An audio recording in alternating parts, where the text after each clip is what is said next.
The massive ship floated through space like a metal beast. Its dark hull carried scars from 50 different battles on 50 different Deathworlds. Inside the ship, 12 warriors sat in silence. They had just returned from another victory. Commander Taman stood 8 feet tall. His reptilian skin was black as night, covered in scars that told stories of survival. Each scar meant he had faced death and won. His yellow eyes looked at his team with pride. They were the Death Corps, the most feared military unit in the galaxy. "Another world falls to us," Taman said in his deep voice. The translator devices made sure everyone understood him, even though they all came from different planets and different species. Specialist Hyunwoo sat nearby, his crystal body catching the light. He could walk through walls like they were air. His people came from a world where solid matter was rare. Most things on his planet were made of gas and energy. Learning to become solid had taken him years of training. Tactical Officer Somin clicked her mandibles together. She looked like a giant insect with compound eyes that could see in all directions at once. Her brain could process battle information faster than any computer. She had calculated the odds of their survival on every mission. So far, they had beaten impossible odds 50 times. "The reports are ready, Commander," Somin said. Her voice sounded like clicking metal. "Zerion Prime is now under Valorant control. The living glass creatures fought well, but they could not match our combined abilities." Taman nodded. Zerion Prime had been their hardest battle yet. The entire planet was alive, made of glass that could think and fight. The ground itself had attacked them. The air had tried to cut them apart. But they had won, just like always. Heavy weapons specialist Wanbin stretched his forearms. Long blades grew from his wrists like metal claws. His people were born fighters, bred for war on a world where only the strongest survived. He had never lost a single combat in his entire life. "What is our next target?" Wanbin asked. His voice was calm, but his blade arms trembled with excitement. He lived for battle. Strategic Advisor Jiwon floated near the ceiling. She had no solid body, just gas and energy held together by her will. Her thoughts could touch other minds, reading emotions and surface thoughts. She was their intelligence expert, their spy, their way of knowing what enemies were thinking. "The orders just came in," Jiwon said. Her voice seemed to come from everywhere at once. "We are going to Haven 7. It is a human colony world." The room went quiet. Then someone laughed. It was Scout Leader Daeon, who could become invisible to almost any sensor. She was small and quick, perfect for sneaking behind enemy lines. "Humans?" Daeon said, still laughing. "They want us to fight humans? That is like using a plasma cannon to kill an insect." Support Specialist Ariam looked up from her medical equipment. She was a healer, able to fix almost any wound or sickness. Her people had advanced medical knowledge because their world was full of diseases and poisons. She had kept the Death Corps alive through battles that should have killed them all. "Perhaps it is meant to be a rest mission," Ariam suggested. "After Zerion Prime, maybe Command wants us to have an easy fight." Information warfare expert Yuna was plugged into the ship's computers through cables in her skull. Her species could connect directly to any electronic system. She had broken enemy codes and hacked enemy computers on dozens of worlds. "I am reading the mission files now," Yuna said. "Haven 7 has about 10,000 human civilians. They are defended by 1 military unit. 12 soldiers total." Assault Specialist Sung-hoon shifted in his seat. His skin changed colors like a chameleon, matching the metal around him. His people were ambush predators from a jungle world where being seen meant being dead. He was disappointed by how easy this sounded. 12 against 12?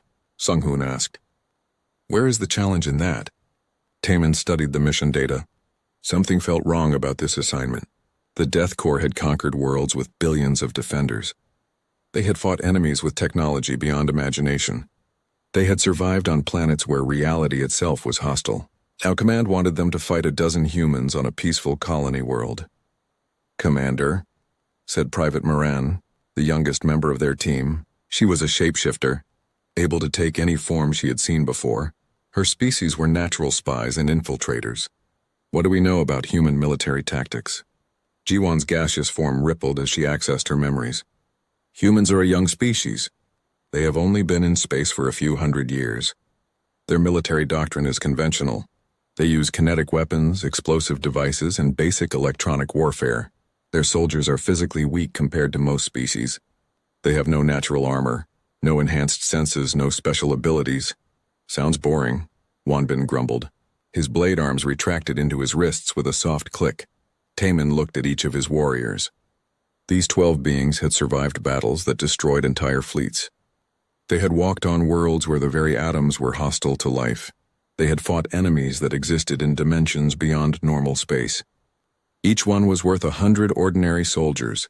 The reptilian commander made his decision. We treat this mission like any other. No enemy is too weak to deserve our full attention.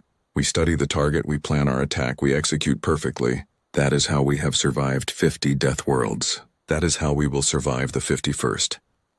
The ship's AI announced their arrival at Haven 7. Through the viewports, they could see a green and blue world that looked almost peaceful. White clouds moved across continents covered in forests and grasslands. It looked like the kind of world where nothing dangerous could possibly live. Soman's compound eyes analyzed the orbital sensor data. The planet appears to have standard gravity, breathable atmosphere for most species, and mild climate conditions. I detect one major population center and several smaller settlements. The military installation is located on a hill overlooking the main colony. Defenses? Taman asked. Minimal, Yuna replied, her cables glowing as she hacked into local communication networks.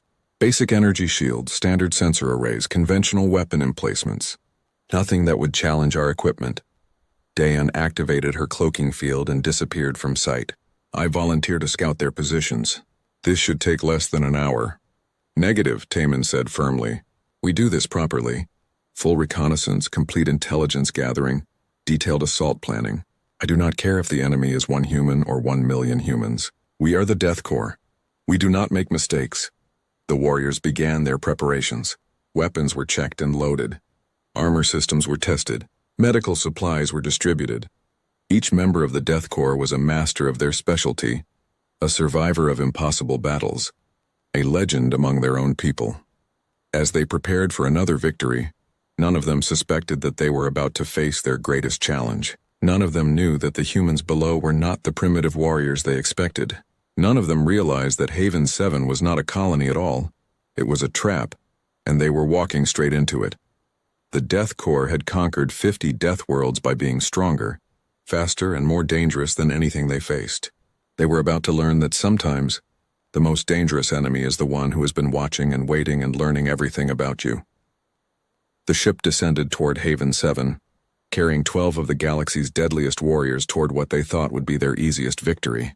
Instead, they were about to discover that humans had their own way of fighting wars, and it was unlike anything the galaxy had ever seen. The Death Corps landed on Haven 7 at dawn. Their dropship touched down in a field of tall grass about 2 miles from the human settlement. The morning air was cool and sweet, carrying the smell of flowers and growing things. It was nothing like the toxic atmospheres and hostile environments they usually fought in. Commander Taman stepped out first, his heavy boots crushing the soft grass beneath him. His yellow eyes scanned the peaceful landscape with suspicion. Rolling hills stretched in every direction, covered in green vegetation. In the distance, he could see the human colony. Smoke rose from chimneys. Children's voices carried on the wind. This place is too quiet, Taman muttered. Specialist Hyunwoo phased through the dropship's hull and materialized next to his commander. His crystal body sparkled in the morning sunlight. The settlement appears peaceful. I detect no signs of panic or preparation for battle. Tactical Officer Soman emerged from the ship, her compound eyes processing thousands of data points every second. That troubles me, Commander. When the Death Corps arrives at a world, populations usually flee or prepare defenses. These humans seem unconcerned. The rest of the team deployed around their landing site. Each warrior took position according to their specialty. Scout leader Dayan vanished from sight, her cloaking field active. Heavy weapons specialist Wanbin extended his blade arms and tested their sharpness. Support specialist Aryam set up a mobile medical station. Mission parameters remain the same, Taman announced. 1 human military unit, 12 soldiers total defending the colony. We neutralize the threat and secure the area for Valorant occupation. Strategic advisor Jiwan floated above them, her gaseous form rippling in the breeze. I am sensing thoughts from the settlement. The humans know we are here, but their emotions are strange, no fear, no panic. They seem almost ready? Ready for what? Asked Assault Specialist Sung-hoon. His skin had shifted to match the color of the grass around him. Before anyone could answer, a voice came from nowhere. It was speaking the common galactic language, but with an accent they had never heard before. Death Corps landing party. This is Lieutenant Do Hyun of Pathfinder Company. Welcome to Haven 7. We have been expecting you. The voice seemed to come from speakers hidden in the grass itself. Information warfare expert Yuna immediately began scanning for the source, cables glowing as she tried to trace the communication. I cannot locate the transmission source, Yuna reported. The signal appears to be coming from everywhere at once. Taman activated his own communicator. Human Commander, I am Commander Taman of the Valoran Death Corps. You will surrender your colony immediately. Resistance is futile. A soft laugh came through the speakers. Commander, with respect, I think you misunderstand the situation. This is not a colony. This is a military installation. And we are not going to surrender. The Death Corps exchanged glances. This was not how their missions usually began. Most enemies either fled in terror or began shooting immediately. They did not make polite conversation. Your choice, human, Taman growled. Death Corps, begin standard intimidation protocol. The 12 warriors moved into formation. It was a sight that had broken the will of countless enemies. Taman roared, a sound that could shatter glass and stop hearts. Wanbin's blade arms extended to their full length, gleaming like swords. Sung-hoon became a shifting shadow, appearing and disappearing like a nightmare. Each member of the Death Corps displayed their most terrifying abilities. The intimidation protocol had never failed. Even the bravest enemies felt fear when facing the combined might of 12 different species' most dangerous warriors. But from the human settlement came only silence. Then after a long moment, that same calm voice spoke again. Is that it? Because if you are finished with your display, we should probably get started. Private Moran shifted into her battle form, becoming a creature of claws and teeth. Commander, something is wrong here. Humans should be terrified. Perhaps they are too stupid to understand the danger, suggested Wanbin.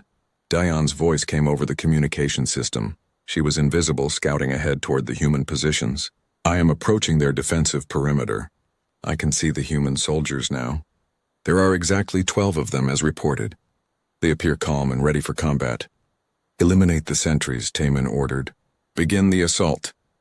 Diane moved through the grass like a ghost. Her species had perfected the art of silent killing. She had eliminated hundreds of enemies without ever being detected. The human sentry stood with his back to her, apparently staring at nothing. He looked young and inexperienced. She raised her weapon and prepared to strike. At the last second, the human turned and fired a single shot from his primitive kinetic weapon. The bullet struck Dayan in the exact spot where her species' brain was located, the one vulnerable point in her otherwise armored body. Dayan collapsed, unconscious, but alive. Her cloaking field failed, revealing her position. Sentry down. Came a new human voice over the communication system. Clean shot, Young-ho. The Death Corps stared in shock. No one should have been able to detect Diane when she was cloaked. No enemy should have known where her species kept their vital organs. Lucky shot, Sung-hoon said, but his skin colors were shifting rapidly, showing his nervousness. Maybe, Taman replied. Hyunwoo infiltrate their base. Disable their communications. Specialist Hyunwoo nodded and began to phase through solid matter. He moved toward the human military installation like a living ghost, passing through rocks and trees as if they were air. The humans could not possibly have weapons that could affect his phased form. He reached the outer wall of the human base and passed through it. Inside, he found himself in a communication center filled with electronic equipment. A female human sat at a console, her back to him. She appeared to be monitoring radio traffic. Hyunwoo solidified and reached for his weapon. The human turned around and smiled at him. Hello, she said in perfect common galactic. I am Sergeant Yoonji. You must be Specialist Hyunwoo of the Death Corps. Before he could react, she activated a device on her console. Suddenly, Hyunwoo could not phase anymore. His body was locked in solid form, trapped by some kind of energy field he had never seen before. That is impossible, he said. No technology exists that can stop my people from phasing. You are right, Yoonji replied, checking restraints that had automatically locked around his wrists. No known technology. We had to invent it ourselves. Took our scientists about 3 years to figure out how your species manipulates molecular density. The solution was actually quite elegant. Outside, Taman heard Hyunwoo's capture over the communication system. Two of his warriors were down in the first 5 minutes of combat. This had never happened before. All units, full assault, Taman commanded. Something is very wrong here. The Death Corps charged toward the human base, each warrior using their unique abilities. But as they advanced, they discovered that the humans were ready for them. Not just ready for battle, but ready specifically for them. When Sung-hoon tried to use his camouflage to blend into the environment, the humans deployed sensors that revealed his exact location. When Won-bin charged with his blade arms extended, the humans used weapons that fired nets made from materials his blades could not cut. When Ji-won tried to read human thoughts, she found their minds protected by some kind of mental shielding. Each attack was countered with precision that seemed impossible. The humans were not just fighting the Death Corps. They were fighting each individual member's specific abilities with customized countermeasures. How? Taman roared as a human weapon sent electricity through his nervous system, temporarily paralyzing his massive body. How do they know our weaknesses? Lieutenant Do-hyun's voice came over the speakers again, still calm and professional. Commander Taman, perhaps we should talk. Your people are unconscious but unharmed. We have medical teams standing by to treat their injuries. This is impossible, Taman said, struggling against the paralysis. You are humans. You are supposed to be primitive. Commander, I think there has been a serious misunderstanding about what humans are capable of. Would you like to surrender? We have a lot to discuss. Commander Taman sat in what the humans called a conference room. His massive reptilian body was held in place by restraints that should not have been able to contain someone of his strength. The paralysis weapon had worn off, but these new bindings were made from some material that grew stronger the more he struggled against it. Across from him sat Lieutenant Do-hyun, a human male who looked to be in his 30s. He had tired eyes and steady hands. He did not look like a warrior who had just defeated the most feared military unit in the galaxy. He looked like someone who worked in an office.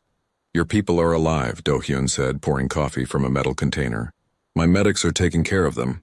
Dayan has a concussion but will recover fully. Hyun-woo is confused about how our phase lock technology works, but he is unhurt. What do you want? Taman demanded. His voice was no longer the commanding roar of a confident leader. It was the question of someone who no longer understood what was happening. I want to understand why the Valoran Empire sent their best warriors to attack a research facility. Do-hyun replied. Did they not tell you what this place really is? Taman stared at him. You said this was not a colony. Haven 7 is a testing ground. We built it to look like a civilian settlement, but it is actually a military research station. We study alien combat doctrines here. We develop countermeasures for potential threats. We have been waiting for someone like the Death Corps to visit us. The reptilian commander felt something cold in his stomach. You were expecting us? Not specifically you. But we knew that sooner or later the Valorans would send their elite unit to test human defenses. We have been preparing for this meeting for 15 years. Lieutenant Do-hyun activated a holographic display that showed detailed files on every member of the Death Corps. Complete biological data, psychological profiles, combat records, even personal habits and preferences. The display showed exactly how each warrior had been captured, with notes about the specific countermeasures used. 15 years of preparation, Do-hyun said quietly. Every battle you fought, we were watching. Every technique you used, we studied. Every strength you displayed, we found a weakness to match it. Taman stared at the files. The information was impossible detailed. It showed things about his warriors that even he did not know. How did you get this data? Humans are very good at watching and learning. We sent observers to every world you conquered. We interviewed survivors from your battles. We analyzed combat footage. We even had agents working as support staff in Valoran military bases. The door opened and Sergeant Yoonji entered, carrying medical reports. She was the human who had captured Hyun-woo, but now she looked more like a doctor than a soldier. Commander, she said to Do-hyun, Specialist Arium is awake. She wants to know how our medical scanners were able to identify her species' cellular structure so precisely. Do-hyun nodded. Tell her we have been studying Valoran medical records for 12 years. We know more about her people's biology than most of their own doctors do. Yoonji left and Do-hyun turned back to Taman. Your warriors are confused because they thought they were fighting humans with human technology. But we did not fight you with human methods. We fought each of you with methods specifically designed to counter your individual abilities. That is impossible. Taman said. There are thousands of species in the galaxy. No one could prepare for all of them. You are right. We could not prepare for all of them. So we focused on the most dangerous ones first. The Death Corps was at the top of our list. The door opened again and Private Young-ho brought in information warfare expert Yuna. She was conscious but looked stunned. Her cables were disconnected from any computer systems and she kept staring at her hands like she did not understand them. Commander Taman, Yuna said weakly. They knew everything. Every security protocol we use, every encryption method, every communication frequency. When I tried to hack their systems, I found files about my own hacking techniques. They knew how I would attack their computers before I did it. Do-hyun gestured for Young-ho to help Yuna sit down. Your species connects to electronic systems through biological interface, correct? We developed that technology ourselves about 8 years ago. We know exactly how it works and exactly how to stop it. Taman felt the cold feeling in his stomach getting worse. You are saying that humans have been spying on the entire galaxy? Not the entire galaxy, just the parts that might someday be a threat to humanity. We are a careful species, Commander. When we found out we were not alone in the universe, we decided to learn everything we could about our new neighbors before we introduced ourselves.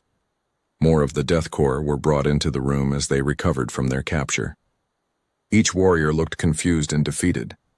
These were beings who had never lost a battle, never been outmatched, never been caught completely off guard. Private Moran, the shapeshifter, was the most disturbed. Commander, they knew every form I could take. They had weapons designed for each shape. When I became a flying creature, they used nets. When I became something with armor, they used sonic disruptors. When I tried to become very small, they had sensors that could track my molecular signature.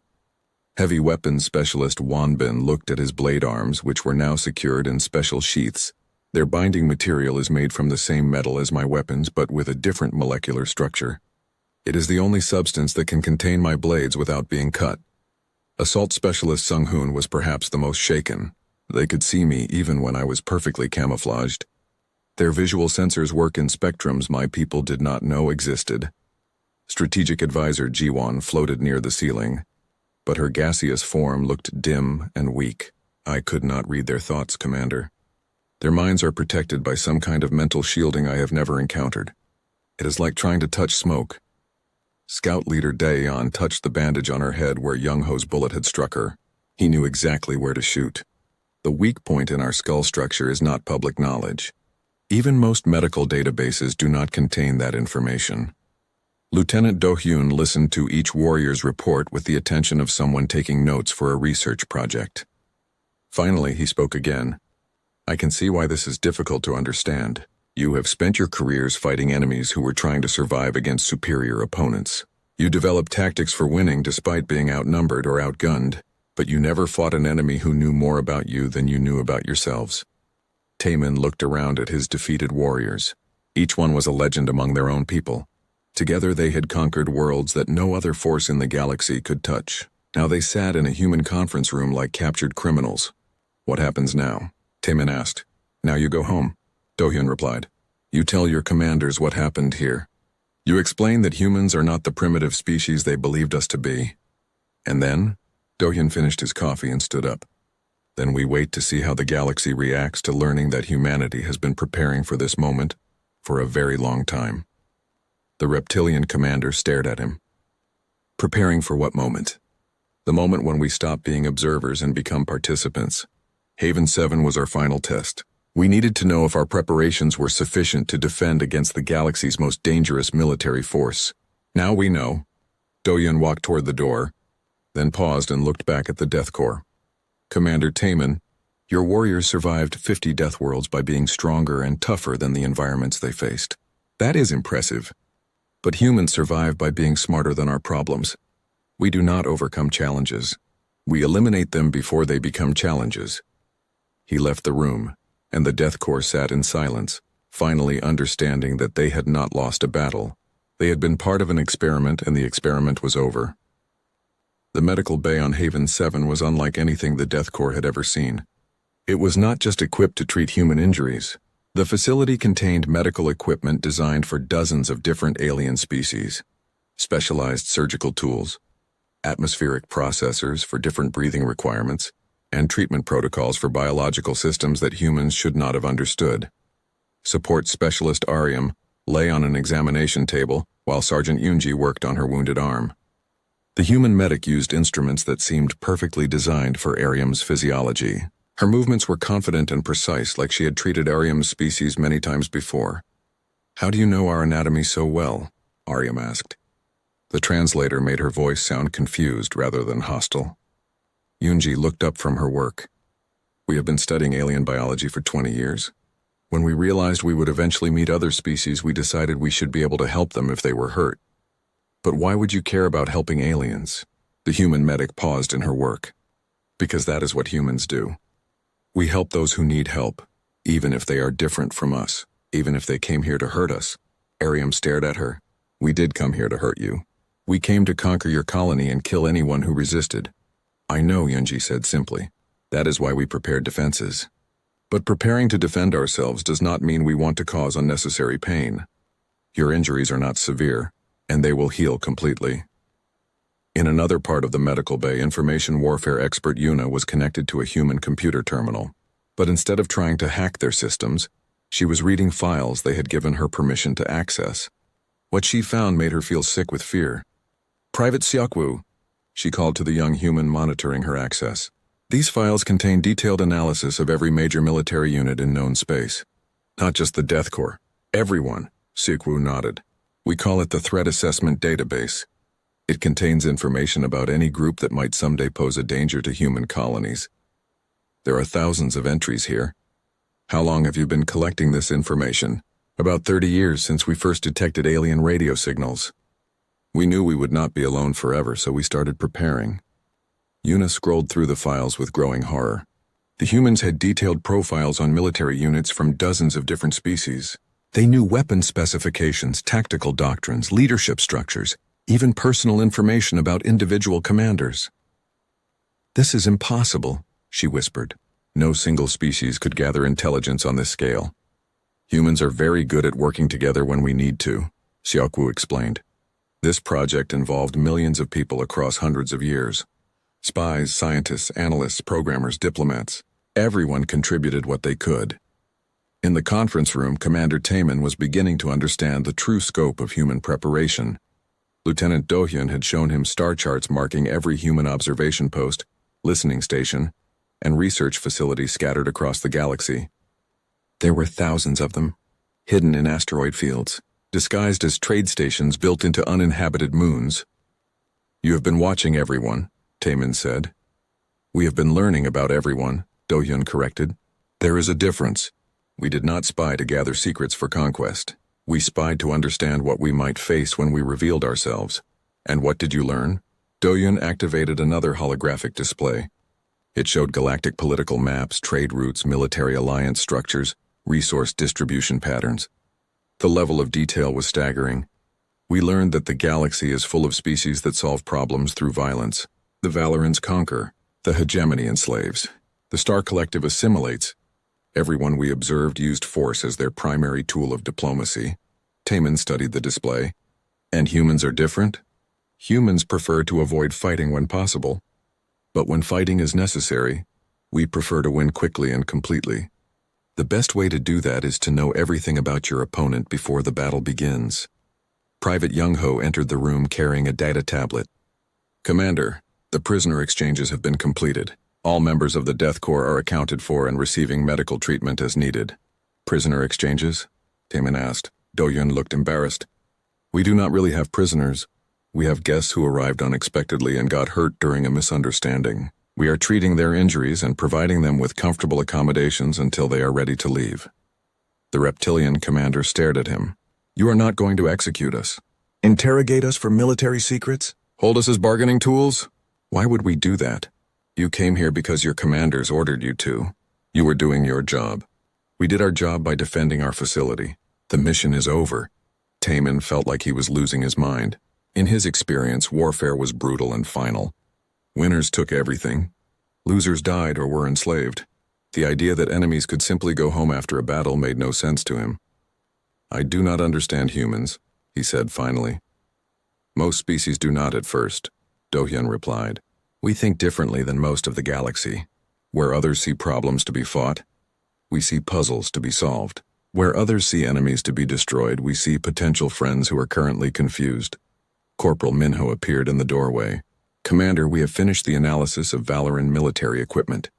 The results are interesting. Do-yun gestured for him to continue. Minho activated his own data tablet, displaying technical specifications and performance data. Their weapons are more advanced than ours in most categories, Minho reported. Better energy output, more efficient power systems, superior materials technology. In a straight fight using equal tactics, they would probably win. But, Do-hyun prompted, but their equipment is designed for fighting enemies with similar technology levels. They never considered facing opponents who knew exactly how their weapons worked and had developed specific countermeasures.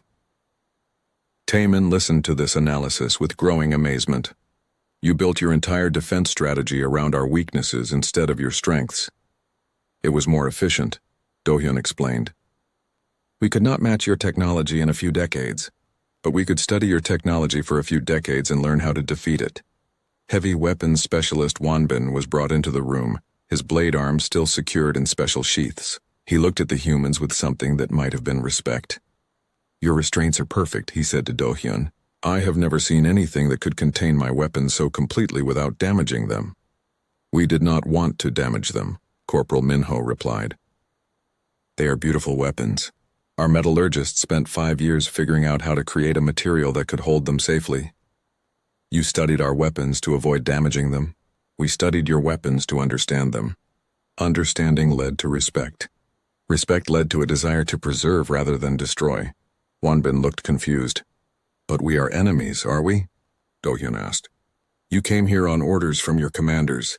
We defended ourselves according to our protocols. Neither side wanted this fight personally. Why should we be enemies? Specialist Hyunwoo was brought in next, still amazed by the technology that had stopped his phasing ability. Lieutenant, your phase lock device is incredible. The science behind it must have taken decades to develop. 12 years, Yoonji said, joining the group. Once we understood how your species manipulated molecular density, the solution was actually elegant. We just had to reverse the process. You could make a fortune selling that technology to other species. We are not interested in making fortunes. We developed it to defend ourselves, not to profit from it. One by one, the members of the Death Corps were brought to the conference room as they recovered from their capture. Each warrior had the same look of confusion and wonder. They had expected to fight primitive humans with simple weapons. Instead, they had encountered a species that seemed to understand them better than they understood themselves. Scout leader Daeun was the last to arrive. The bandage on her head covered the spot where Young-ho's bullet had struck her with impossible precision. Private Young-ho, she said to the young human, how did you know where to shoot? The weak point in our skull structure is classified medical information. Young-ho looked uncomfortable. We have been studying alien anatomy for medical purposes. Sometimes medical knowledge can be used for other things. You could have killed me with that shot. Yes, but I chose not to. The bullet was designed to cause unconsciousness, not death. We have non-lethal ammunition designed specifically for your species' physiology. Daeun stared at him. You developed non-lethal weapons for species you had never met, just in case you needed to fight them without killing them. That is correct. The scout leader looked around at her fellow warriors, then back at the humans. What kind of species prepares for war by trying to avoid death? Lieutenant Do-hyun smiled for the first time since the battle had begun. The kind of species that hopes someday we will not need to fight at all. 3 days later, the Death Corps sat in their own ship, preparing to return to Valoran space. Their wounds had been treated with impossible precision by human medics. Their equipment had been returned undamaged, even improved in some cases. The humans had fixed minor flaws in their armor and weapons that they had not even known existed. Commander Taemin stood in the ship's main briefing room, looking at the report he would have to give to Valoran Command. How could he explain what had happened on Haven 7? How could he make them understand that everything they thought they knew about humans was wrong? Commander, Tactical Officer Soman said, her compound eyes dim with fatigue. I have completed my analysis of the battle. The humans made no tactical errors. They executed a perfect defensive operation with minimal casualties on both sides. Minimal casualties, repeated heavy weapons specialist Wanbin. They defeated the Death Corps without seriously hurting anyone. I do not understand how that is possible. Strategic Advisor Jiwan floated near the ceiling, her gaseous form still rippling with confusion. I have been thinking about what Lieutenant Do-hyun told us. Humans have been preparing for galactic contact for 30 years. That means they knew about us before we knew about them. Specialist Hyun-woo materialized in his chair, his crystal body catching the light from the ship's displays. The phase lock technology they used on me is more advanced than anything my people have developed. They understood our abilities better than we do. That is what troubles me most, admitted information warfare expert Yuna. Their computer systems contain detailed files about every major species in the galaxy. They knew things about us that are not supposed to exist in any database. Scout leader Dayan touched the spot on her head, where the human bullet had struck her. Private Young-ho could have killed me with that shot. Instead, he chose to incapacitate me with surgical precision. What kind of warrior shows that level of control in combat? Support Specialist Ariam looked up from the medical equipment she had been studying. Sergeant Yoonji gave me copies of their medical research. They have developed treatment protocols for injuries and diseases that affect dozens of different species. This is medical knowledge that could save millions of lives. And they shared it with you freely, said Private Miran, who was currently in her natural form rather than any disguise. They did not demand anything in return. They just gave it to us because they thought it might be useful. Assault Specialist Sung-hoon's skin was shifting colors rapidly, a sign of his emotional distress. I do not understand their motivations. They prepared for war, but they do not want to fight. They developed incredible weapons, but they use them to avoid killing. They know our weaknesses, but they do not exploit them for conquest. Taemin looked at each of his warriors. These 12 beings were legends in their own right. They had conquered worlds that others considered impossible to defeat. They had survived battles that destroyed entire fleets. Now they sat in confused silence, trying to understand an enemy that had defeated them with kindness. What do we tell command? Asked Wanbin. Before Taemin could answer, their communication system activated. Lieutenant Do-hyun's voice filled the briefing room. Death Corps, this is Haven 7 Control. Are you ready for departure? We are ready, Taemin replied. Lieutenant, I must ask you something before we leave. What happens now? What are human intentions toward the galaxy? There was a pause before Do-hyun answered. That depends on how the galaxy reacts to learning about us, Commander. We have been hiding and preparing for 30 years. Now the preparation phase is over. And the next phase, integration. We want to join galactic civilization as peaceful members. We want to trade, to share knowledge, to help solve problems that affect everyone. But we will not allow ourselves to be conquered or enslaved in the process. Jiwon spoke up. Lieutenant, your species has capabilities that far exceed what most of the galaxy believes. Why reveal yourselves now? Because hiding has served its purpose. We learned what we needed to learn. We developed the capabilities we needed to develop. Now it is time to see if the galaxy can accept humans as equals rather than as prey. Taemin considered this. And if the galaxy cannot accept humans as equals? The pause was longer this time. When Do-hyun spoke again, his voice was sad but determined. Then we will defend ourselves.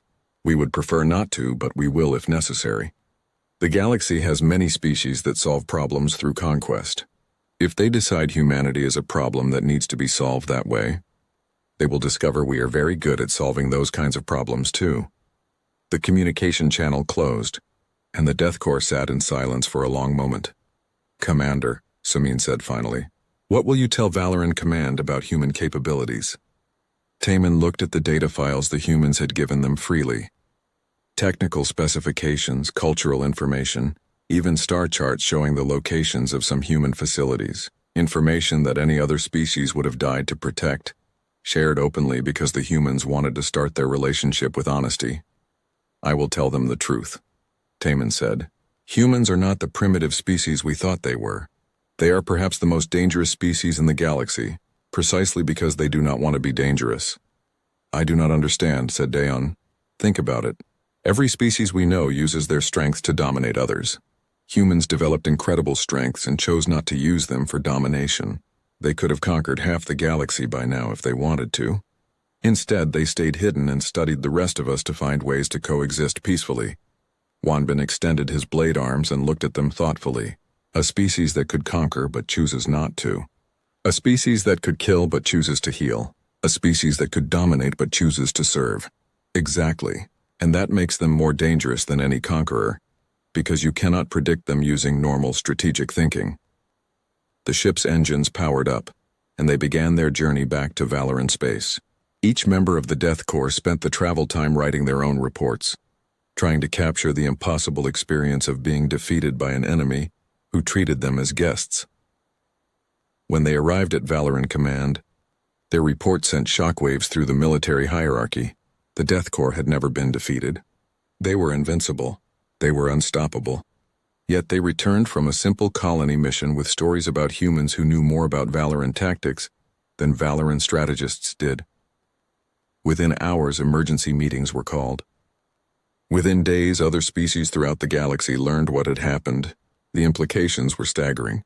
If humans could defeat the Death Corps without effort, what did that mean for everyone else? Some species began preparing for war, convinced that humanity was a threat that needed to be eliminated quickly. Others began preparing diplomatic missions, hoping to establish peaceful relations before any conflicts could begin.